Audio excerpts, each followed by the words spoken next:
చూస్తున్నారు ఫ్రెండ్స్, ఇక్కడ కనిపిస్తున్నటువంటి ఈ గొర్రెల కాపరి చూడడానికి పేదవాడై ఉండొచ్చు, కానీ గల్ఫ్ కంట్రీస్కి వెళ్తూ అదేవిధంగా అమెరికా, జపాన్ అంటూ లక్షలు సంపాదిస్తున్న వాళ్ళకంటే కూడా ఎంతో అదృష్టవంతుడు.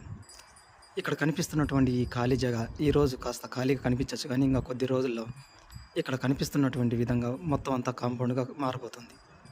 దానికి గల కారణం తిరుపతిలో పెరుగుతున్నటువంటి రియల్ ఎస్టేట్ దందా. రియల్ ఎస్టేట్ దందా ద్వారా వచ్చేటటువంటి డబ్బుల కోసం పూర్తిగా పంట పొలాలన్నీ కూడా ఈ విధంగా అవ్వబోతున్నాయి. ఇందులో ప్రజల తప్పు ఉందా లేకపోతే ఇతరుల తప్పు ఉందా అని మనం ఆలోచించినట్లయితే కనుక ఇక్కడ ఇద్దరిది స్వార్థమే, ఇద్దరి మూలంగా పచ్చని పంట పొలాలన్నీ కూడా ఇలా మాయమవుతున్నాయి. ఏది ఏమైనప్పటికీ దేనిని మనం మార్చలేనప్పుడు బాధపడడం తప్ప మనం చేయగలిగిందంటూ ఏమీ లేదు.